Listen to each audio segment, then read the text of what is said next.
GetTechMag. iPhone 5s vs Galaxy Note 3. Compare any two high-end smartphones, and chances are they'll have a lot in common. There's usually a lot of overlap in screen size, internal components, and feature lists, but the new iPhone 5s and Galaxy Note 3 are about as different as two top-tier phones, if you can even call them both that, can be. Let's put the two side by side, compare their features and specs, and see what happens. Size, see what we mean? These phones live on opposite ends of the size spectrum. The Galaxy Note 3 is 22% taller, 39% wider, and 9% thicker than the iPhone 5s. In fact, the difference is big enough that phone probably isn't the best description for the Note 3. The Galaxy Note series ushered in the term phablet, and that portmanteau has never seemed more appropriate than when it's sitting next to the iPhone 5s. Wait, the Note 3 is a whopping 50% heavier than the iPhone 5s. You get a lot of perks in exchange for those extra ounces, but you'd be foolish to think this gigantophone won't make its presence felt in your pocket. Build: the new iPhone 5s is built almost exactly like its predecessor, the iPhone 5. With the Note 3, Samsung tried something new, with a soft touch faux leather finish. It's still plastic, but we're happy Sammy finally ditched the glossy and flimsy build found on most Galaxy devices. Colors: each handset is sold in 3 different colors. The space gray iPhone has a black front, while the gold and silver models have white faces. The front colors of the 3 different Note 3 models match their backs. Display: if you were hesitant about the extra weight and huge footprint the Note 3 will leave in your pocket or purse, then maybe this will change your mind. The Note 3 gives you much more screen real estate, 103% more display area, to be exact. The Note screen is also much sharper. The iPhone 5s only gives you 35% as many pixels as the Note 3 does.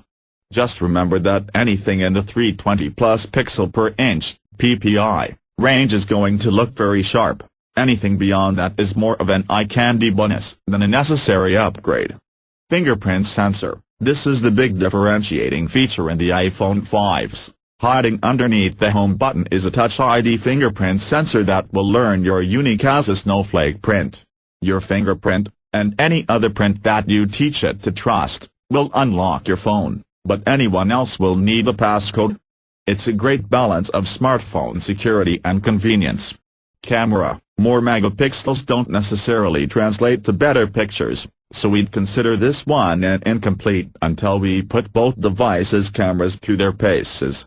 We do know that the iPhone 5's new camera features larger pixels, a new slow motion mode, and a burst mode that automatically chooses the sharpest shot. Its flash also sports a second LED, branded as True Tone, which supposedly leads to more accurate tones. Companion smartwatch: the thought of whipping out the gigantic Galaxy Note 3 just to check messages and send texts might sound daunting, but Samsung has an ace up its sleeve. For an extra $300, you can snag the companion Galaxy Gear smartwatch to pair with your Note 3. It lets you make calls, read notifications, send messages, file voice, snap pictures, run apps, and more. All on your wrist. Unless the rumor mill is terribly misguided, Apple will launch a smartwatch of its own at some point, but there's nothing solid on that front yet. Right now you can use the Pebble Watch with your iPhone, though its functionality is much more limited than the Gear. Processor: both devices are going to be ridiculously fast. In fact, we're really past the point of sweating speed differences in high-end smartphones, as their capabilities are beyond the limits of most apps. The most interesting item here is Apple's shift to 64-bit processing in the iPhone 5's A7 chip.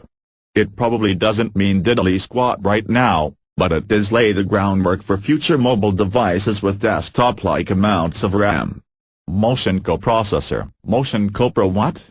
Well, Apple threw a new M7 companion processor into the iPhone 5s, the sole job of which is to power the phone's motion sensors, accelerometer, gyroscope, and compass.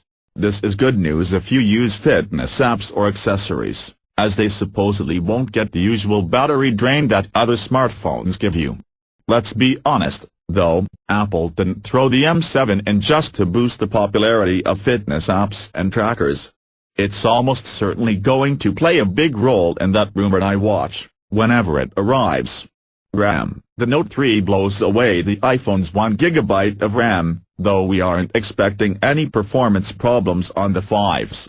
Storage. The base model of the Note 3 gives you double the storage of the 5's base model. It also has a microSD slot, though those are becoming less relevant on Android. 4G LTE. Of course, both devices also support speedy 4G LTE downloads, provided your local carrier has it. There's also a non-LTE, maxing out on HSPA+ version of the Note 3, though it should mostly be sold in regions that don't yet have LTE. Battery capacities can be interesting to note, but there are lots of other factors that determine actual battery life. Stay tuned for more from GetTechMag on the best measure of battery life, some old-fashioned hands-on testing. Software versions. The iPhone 5 launches with the redesigned iOS 7.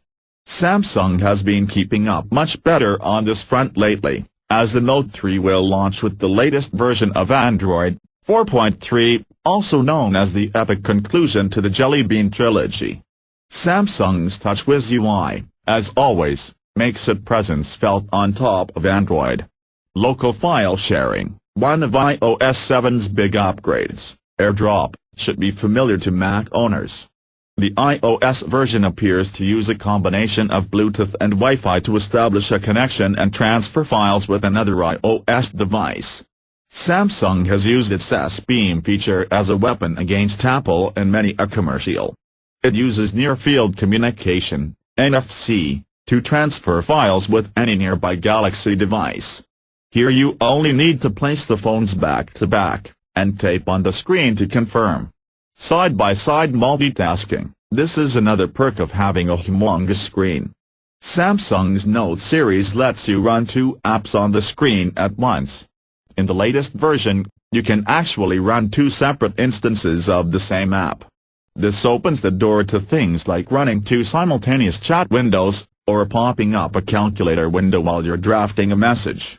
Voice control. The iPhone 5 has iOS 7's improved version of Siri for voice control. The Note 3 gives you a couple of native options. Samsung's S Voice, last time we checked, it was inferior to Siri, and Google Now, which we prefer over Siri for its speed and predictive abilities. If you pick up the Galaxy Gear, it also lets you use a scaled-down version of S Voice straight from your wrist. Starting price. The above standard prices are in US dollars, and they also require you to sign a blood oath, new 2-year contract with your preferred carrier. Remember, though, that the Note's $300 price is for 32 GB of storage, while the $200 iPhone 5 only gives you 16 GB. Thank you for watching.